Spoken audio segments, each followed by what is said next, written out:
Happy New Year, everybody. Happy New Year. What's going to separate you guys out from the rest of the field in the Pac-12? I mean, it's just one game. You play one game. Tomorrow's a game, and see what happens in that game, and just go from there. How do you guys kind of feel about the state of the team this year compared to where you were entering conference play last year? They're consistent. You know, they work hard.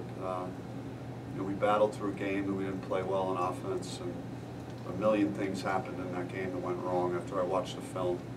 Between all the missed layups and layups that weren't counted and other things that happened that I'm not going to talk about. And, you know, just a tough game overall. Just with our players have to realize that because of being a nationally ranked team and beating a team like Kansas, and that you're a target now. You're not just a team that could fly under the radar and maybe play a B game or a C game and expect to win. That you know, just about every team that we'll play this year, it's going to be a big game for them based on, you know, the quality of our wins in the non-conference, and just got to be prepared for playing at a level that's ready to handle that.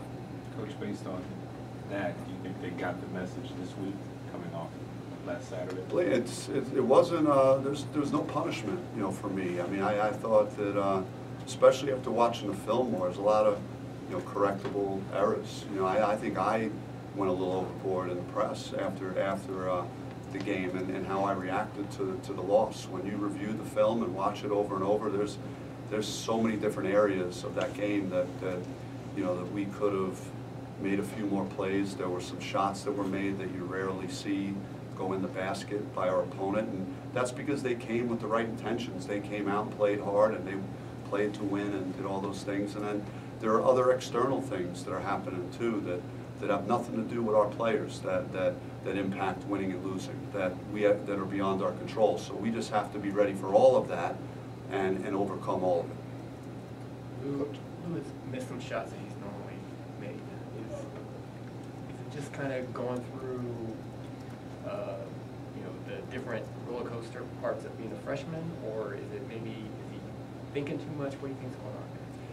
I think some of it is just getting in a rhythm, you know, we had so many injuries, and Lou had the ball a lot, and then, you know, Remy's back and he's healthy, so then, you know, they all have to make adjustments, make sacrifices, figure out where their opportunities are gonna come from within the offense, and then they all have to realize, you know, we got some talented guys, they're really good players, and, you know, as good as you are as an individual, you have to be able to use each other to make each other better, and that's where our development will evolve, and then I think Lou will be more productive. And there are some other things that I'm talking about that's just not for everyone to know, because if I would tell you what I would tell him, then maybe, you know, you would know what I'm supposed to know, and then I'm in trouble, then I'm expendable. So I just want, there are things that I'll tell Lou that I hope we keep between us, that I think, you know, and that he could do to get himself ready to perform at his highest level.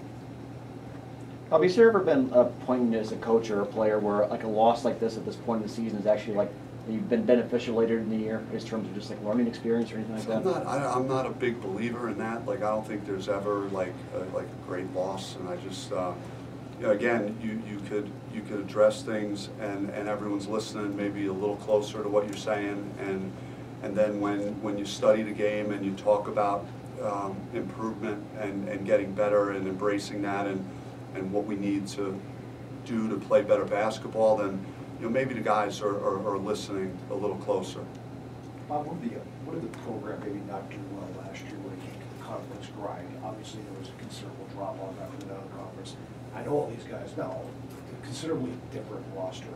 But from your standpoint, where can you guys as a program make sure that you guys don't kind of let something like Good question. I think that last year, to be honest, like we relied heavily on doing specific things because that was how our roster was built, and we had to do X and Y to be successful every night. And as we went through league play teams, we have good coaches in our league, and they understood if they could drag us through possessions and then force us, and then shoot late in the clock and slow the game down and not let us get in an open court game that you know, in the game in the 60s, that we would not perform well in that scenario. Now, like, we've been in the 60s a lot. We've been in the 70s. You know, I think we had 80 versus Kansas, but it's not necessary that we score that many points for us to win, and that's because, you know, we got guys that are bigger, that are more mobile, that defend and rebound, and just you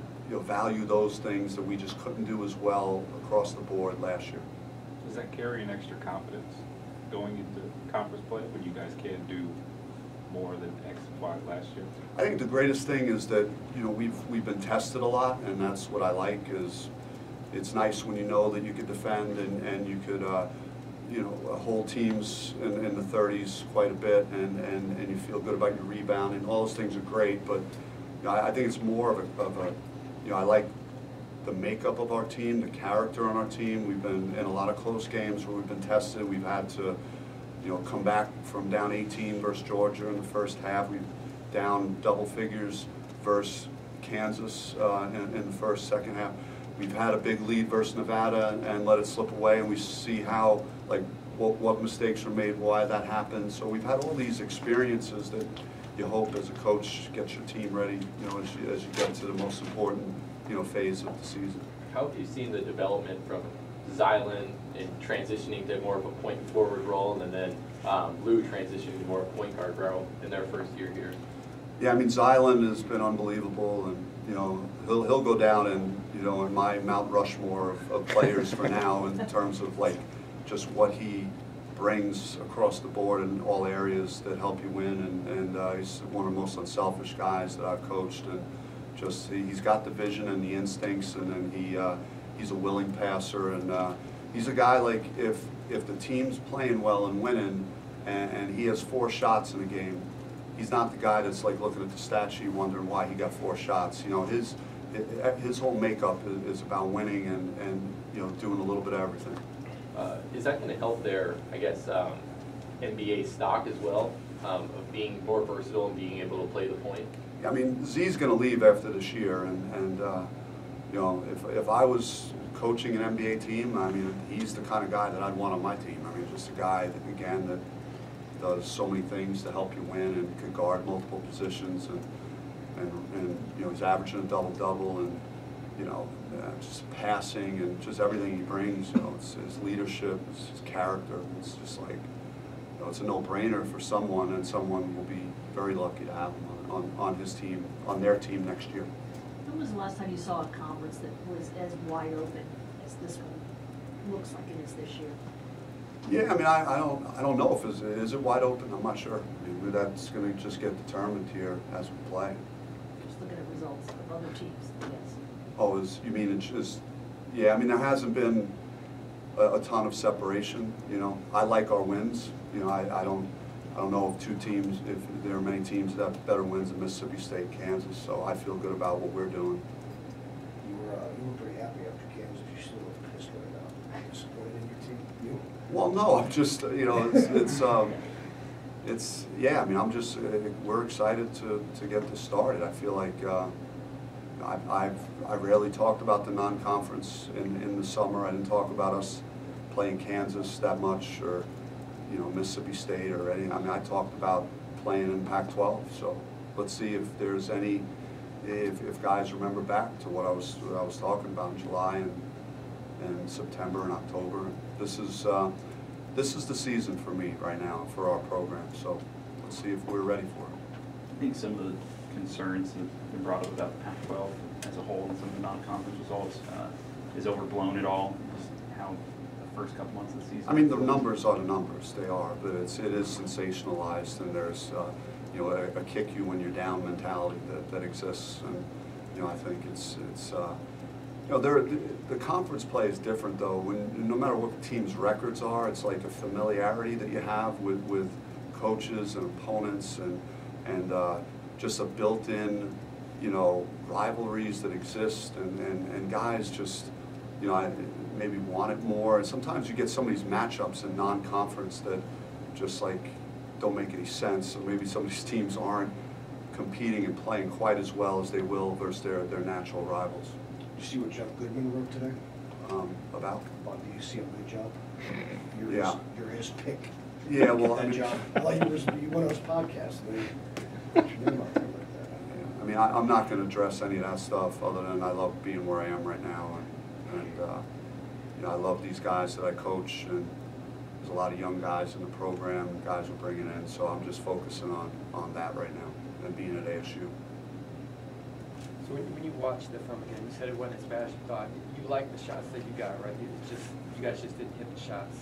Yeah, I mean, there were some that are always going to be that you're like, well, what do we do there? Like, I mean, there were a couple of possessions that we didn't follow direction in a huddle. Like, the possession we had at the end of the first half was nothing like what I drew up on the board. So, like, that shot was like one of the worst shots that we had to take because Remy had no choice because it just wasn't run properly by multiple guys. So, like, we need to focus on details and paying attention in huddles and doing little things like that that we could avoid, you know, taking some bad shots. But I thought there were a lot of layups and that went in and out, and that, you know, we also had a few that we were going up for the shot and then the ball went in and then it's on the floor, so it's not a layup or not a basket. So I'm trying to figure out why do we score more field goals, and see, you notice things like that. So it's a collective thing, but we do have to shoot better from three. I mean, we were 2 for 15, so we shot the ball a lot over the last couple of days as well to try and maybe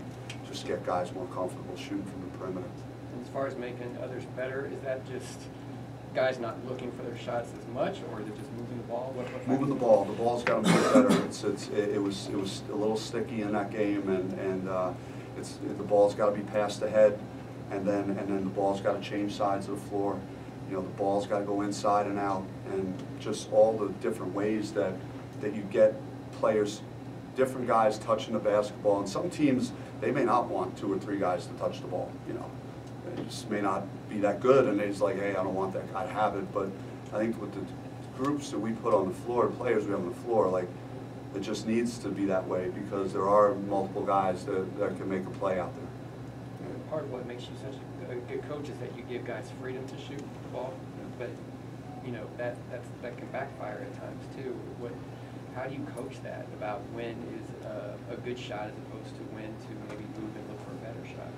It's when you go through, you kind of know what your role is as you've been going through this for months, and then you hope that the decision making is on point, and then if it's not, then you just there are things that happen leading into these games, the meetings, the talks you have with the players, the film study, and then you treat your guys like men and you have conversations and you say like, hey, this needs to change. If you do this, then I think we could be better. So it's a little bit of trial and error. There's no perfect possession, perfect shot within a possession, but if there is something that we think needs to be addressed and we need to do a little better, then those are things that we're just trying to take care of as we continue to go and as the season goes on.